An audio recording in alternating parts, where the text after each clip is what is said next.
मुख्तलिफ आर्टिकल्स हैं, 100, 124 है, 105 है।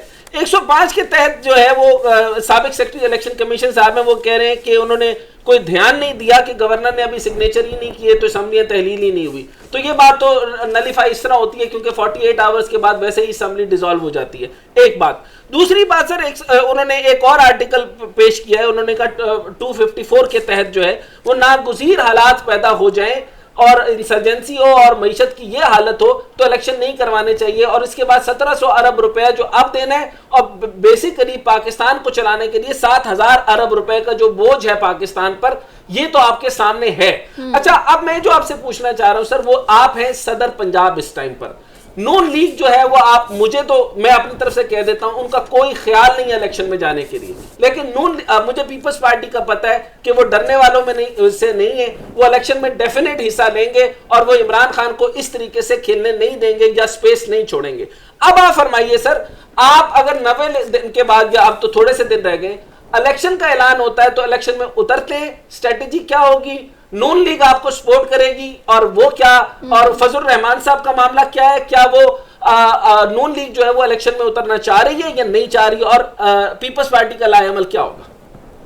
देखिए जी, मैं पाकिस्तान पीपल्स पार्टी का एक कारकुन हूँ और मैंने इस कौम को, इस मुल्क को आइन दिया हुआ है। मेरे कारकुन साथियों का, मेरे आबाओ अजदाद का खून शामिल है इस आइन को देने में। आइन देना कोई छोटा मामूली काम नहीं था। पाकिस्तान पीपल्स पार्टी ये ख्वाब में भी, सोते हुए भी ये ख्याल नहीं कर सकती कि आइन को वायलेट किया जाए और आइन तोड़ दिया जाए। हमारा आज भी, मेरा बहैसियत एक सियासी कारकुन पाकिस्तान पीपल्स पार्टी, ये हुकूमत से मुतालबा है, मैं उस हुकूमत का कोलिशन पार्टनर हूँ, मैं अपने उनसे मुतालबा करता हूँ कि वो 90 दिन में इलेक्शन करवाएं, रिजल्ट कोई भी आए। पाकिस्तान पीपल्स पार्टी ने पहले भी इलेक्शन लड़े हैं, हमने सख्त फैसले भी तस्लीम किए हैं, लेकिन आइन की बालादस्ती के लिए जो जद्दोजहद पाकिस्तान पीपल्स पार्टी की, वो किसी की भी नहीं है। हम कैसे सोच सकते हैं कि हमारा वो आइन तोड़ दिया जाए जिसको बनाने के लिए शहीद जुल्फ़िकार अली भुट्टो से लेके एक आम कारकुन तक हर आदमी ने अपनी जान के नजराने पेश किए। आज हमें सड़कों के ऊपर असैसिनेट किया जाता है, किस लिए किया जाता है? हमारा जुर्म क्या है? आज हमारी किरदार कशी की जाती है, हमारे खिलाफ कंपेन चलाई जाती है, हमें चोर और डाकू के अल्काबात मिलते हैं, वो सिर्फ और सिर्फ आइन की बालादस्ती की जद्दोजहद करने के नतीजे में हमें दिया जाता है। और हम तो बिल्कुल इलेक्शन चाहते हैं, रिजल्ट कोई भी आए, कोई जीत जाए, ये मैटर नहीं करता। अच्छा, कोई भी जीत जाए सर, आप बड़ी बात क्लियर हो गई, आपने बहुत शानदार तरीके से इस मैटर को क्लियर किया। सर, आखिरी सवाल पूछना चाहता हूं, जो इमरान खान साहब इस टाइम पर एक निहायत यानी बेवकूफ तरीन लोगों के इर्द गिर्द में अपना हिसार कायम रखे हुए हैं और इस टाइम पर वो जो बयानियां चला रहे हैं वो है बुग़्ज़े बाजवा। अब बुग़्ज़े बाजवा के अंदर जो है वो चलकर पाकिस्तान मिलिट्री को, पूरी फौज को, जो हमारे यानी सरों का ताज है, पाकिस्तान मिलिट्री सरहदों की हिफाजत नहीं कर रही, सिक्योरिटी स्टेट है पाकिस्तान, पूरी दुनिया में उसकी वजह से जो है पाकिस्तान महफूज है, तो उसके खिलाफ इतनी बड़ी कैंपेन करके तो ये बयानियां जीत कर क्या आपको लगता है कि पाकिस्तान को मुस्तहकम करेंगे, या IMF से जिस मुसीबत से हम निकल रहे हैं या मईशत से जो मसले में हम हैं, क्या वो जीत कर 2/3 मेजॉरिटी लेकर भी क्या इस मसले को हल कर सकते हैं? और पीपल्स पार्टी के पास सर इसका क्या एंटीडोट है, क्या तरीकाकार है, वो किस तरीके से इनको मैनेज करें?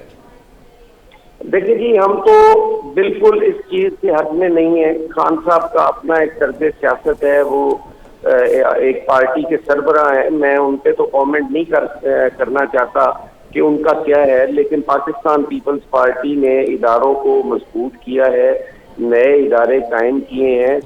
हम जब आए 71 में तो उस वक्त हमारी डीमोरलाइज फौज थी, हमारे 92,000 जंगी कैदी थे। शहीद जुल्फ़िकार अली भुट्टो 92,000 जंगी कैदियों को छुड़वा के लाए एक टेबल टॉक के जरिए। हमने तो अफवाज पाकिस्तान के बारे आज तक एक लफ्ज नहीं कहा, हालांकि जितना मिलिट्री एस्टेब्लिशमेंट से पाकिस्तान पीपल्स पार्टी को नुकसान पहुंचा है, लेकिन हमने इदारे को कभी कुछ नहीं कहा। लेकिन हमने तो वो इल्जाम अपने सीने पर लेकर भी फौज को मजबूत किया है कि फौज हमारी जरूरत है। मेरा सिपाही मेरे कल पर अपना आज कुर्बान कर रहा है, मैं उस सिपाही के साथ खड़ा हूँ। Very true, very true. लेकिन ये बात आपकी बिल्कुल दुरुस्त है सर।